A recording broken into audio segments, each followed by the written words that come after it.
കൊച്ചിയിലെ ജവഹർലാൽ നെഹ്റു രാജ്യാന്തര സ്റ്റേഡിയത്തിലേക്ക് ലോകമെമ്പാടുമുള്ള മലയാളി ഫുട്ബോൾ പ്രേക്ഷകരെ സ്വാഗതം ചെയ്യുകയാണ്.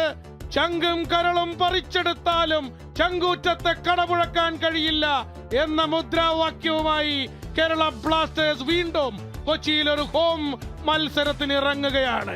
ക്രിസ്മസിന്റെ തലേ ദിവസമാണ്, നാളെ ക്രിസ്മസ് ആണ്. ക്രിസ്മസ് ഈവിൽ വീണ്ടും ഒരിക്കൽ കൂടി ആർത്തിരമ്പുന്ന ജനസഞ്ചയമാണ് കൊച്ചിയിൽ വീണ്ടും ഒരു ISL മത്സരത്തെ വരവേൽക്കുന്നത്. ലൂണയ്ക്ക് പരിക്ക് പറ്റി, ക്യാപ്റ്റൻ എഡ്രിയൻ ലൂണയ്ക്ക് പരിക്ക് പറ്റി. ISL മത്സരങ്ങൾ നഷ്ടമാവുന്നതിൽ തീർച്ചയായും ഞങ്ങൾക്ക് സങ്കടമുണ്ട്. പക്ഷേ മുംബൈക്കെതിരെ കളിച്ച ആദ്യ മത്സരത്തിൽ സംഭവിച്ച കാര്യങ്ങളെ ഓർത്തും ഞങ്ങൾക്ക് വിഷമമുണ്ട്. പക്ഷേ ഞങ്ങൾ കേരളീയർ എല്ലാം മറക്കുന്ന ഒരു ദിവസമുണ്ട്, അത് ഞങ്ങളുടെ കൊച്ചിൻ കാർണിവലാണ്. ഇന്നാണ് കൊച്ചിയിലെ കേരളത്തിലെ ഫുട്ബോൾ പ്രേമികളുടെ KBFC ആരാധകരുടെ കൊച്ചിൻ കാർണിവൽ ദിവസം. ഇന്നാണ് ആക്ച്വലി അവർ ആഘോഷിക്കും, ആസ്വദിക്കും, അർമാദിക്കും. Come on India! Let's football in Kochi! കൽബും കാലും ഒരേപോലെ പന്തിന്മേൽ കാൽ തൊടുന്ന കിക്ക് ഓഫ് വിസിൽ കൊച്ചിയുടെ അന്തരീക്ഷത്തിൽ മുഴങ്ങുന്നു. It's Kerala Blasters versus Mumbai City FC. കൊച്ചിയിലെ ജവഹർലാൽ നെഹ്റു സ്റ്റേഡിയത്തിൽ നിന്നും തത്സമയം കമന്ററി ബോക്സിൽ ഞാൻ ഷൈജു ദാമോദരൻ, എന്നോടൊപ്പം ജോപോൾ അഞ്ചേരി. റീചാർജ് ലൂണ അവിടെ ഈസ്റ്റ് ഗാലറിയിൽ മഞ്ഞപ്പടയുടെ നേതൃത്വത്തിൽ ഒരു വലിയ ടിഫോ ഉയർത്തുകയാണ്. പരിക്ക് മൂലം കേരള ബ്ലാസ്റ്റേഴ്സിന്റെ നായകൻ അഡ്രിയാൻ ലൂണയ്ക്ക് മത്സരങ്ങൾ നഷ്ടമാവുകയാണ്. അദ്ദേഹം പരിക്കിന്റെ പിടിയിലാണ്, സർജറി കഴിഞ്ഞ് വിശ്രമത്തിലാണ്. പക്ഷെ അദ്ദേഹത്തിന് അഭിവാദ്യം അർപ്പിച്ചുകൊണ്ട് റീചാർജ് ലൂണ. തീർച്ചയായും ലൂണയുടെ അഭാവത്തിൽ പുതിയ റീചാർജുമായി പൊരുതാൻ കേരള ബ്ലാസ്റ്റേഴ്സിന് ഊർജമുണ്ട്. ഈ ടീമിന് അതിനുള്ള കരുത്തുണ്ട്, അതിനുള്ള കഴിവുണ്ട് ഈ ടീമിന്. സീസണിലെ 4ാമത്തെ ക്ലീൻ ഷീറ്റ് വിജയത്തിലേക്ക് പറന്നു കയറുകയാണ് കേരള ബ്ലാസ്റ്റേഴ്സ് FC. 2016 ശേഷം 7 വർഷങ്ങൾക്ക് ശേഷം കൊച്ചിയിൽ മുംബൈ സിറ്റി FCയെ കൊമ്പ് കുത്തിക്കുകയാണ് കേരള ബ്ലാസ്റ്റേഴ്സ് FC. സർവോപരി ഈ സീസണിൽ ഇതുവരെ തോൽക്കാത്ത മുംബൈ സിറ്റി FCയുടെ അഹങ്കാരത്തിന്റെ കൊമ്പൊടിക്കുകയാണ് Kerala Blasters FC. Mumbai City FC ഇതാദ്യമായി ഈ സീസണിൽ ഒരു മത്സരം തോൽക്കാൻ പോകുന്നു. അൺബീറ്റൺ കരുത്തുമായി വന്ന മുംബൈ സിറ്റി FCയെ കൊച്ചിയിലെ തട്ടകത്തിൽ കൊമ്പ് കുത്തിക്കുകയാണ് Kerala Blasters FC. And look at this, ഈ ആരവങ്ങൾക്ക് കാതോർക്കുക, ഈ ശബ്ദത്തിന് കാത് കൊടുക്കുക. ഇത് ചരിത്ര വിജയമാണ്.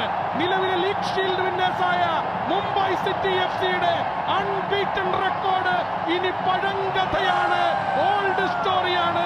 കൊച്ചിയിൽ മുംബൈയുടെ അൺബീറ്റൺ പോരാട്ടം അവസാനിച്ചിരിക്കുന്നു. മാസങ്ങൾക്ക് മുൻപ് മുംബൈ ഫുട്ബോൾ അറീനയിൽ ഏറ്റ 1-2 ഗോൾ തോൽവിക്ക് കൊച്ചിയിലെ സ്വന്തം മണ്ണിൽ 2-0 മധുര പ്രതികാരം വീട്ടുകയാണ് കേരളത്തിന്റെ സ്വന്തം കേരള ബ്ലാസ്റ്റേഴ്സ് FC. ഒരു ഗോളും ഒരു അസിസ്റ്റും നൽകിയ ഗോമി പെപ്രെ ഇന്നത്തെ പ്ലെയർ ഓഫ് ദ മാച്ച് ആയി തിരഞ്ഞെടുക്കപ്പെടുകയാണ്.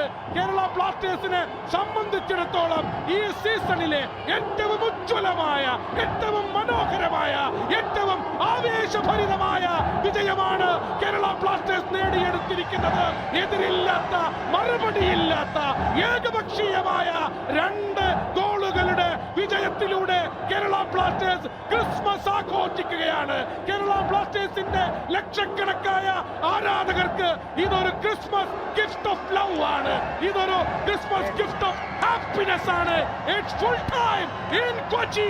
It's the Kerala Blasters FC 2 Mumbai city 0.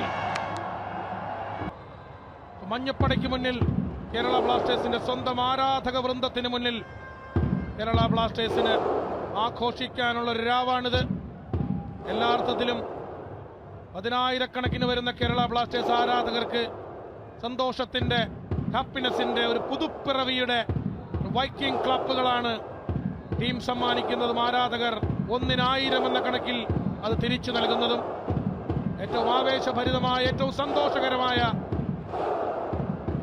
സ്നേഹഭരിതമായ നിമിഷങ്ങളിലൂടെയാണ് ഈ മത്സരത്തിന്റെ ഫൈനൽ വിസിൽ കഴിഞ്ഞുള്ള മുഹൂർത്തങ്ങൾ കടന്നുപോകുന്നത്. ക്രിസ്മസ് തലേന്ന് നടന്ന ആവേശകരമായ ISL പോരാട്ടത്തിൽ കൊച്ചിയിൽ കേരള ബ്ലാസ്റ്റേഴ്സിന്റെ ഉചിതമായ ക്രിസ്മസ് സമ്മാനം ആരാധകരെ തേടി എത്തിയിരിക്കുന്നു. ഏതായാലും KBFCയുടെ പ്രതികാരാഗ്നിയിൽ നീറി ഒടുങ്ങുമ്പോൾ അവർ അറിയുന്നു, മുംബൈ അറിയുന്നു KBFC അവരുടെ രാജാവാണെന്ന്. അവസാനത്തെ രാജാവ് രാജാവിനോട് തന്നെ ചോദിക്കാം. Over to Ivan Vukomanovic.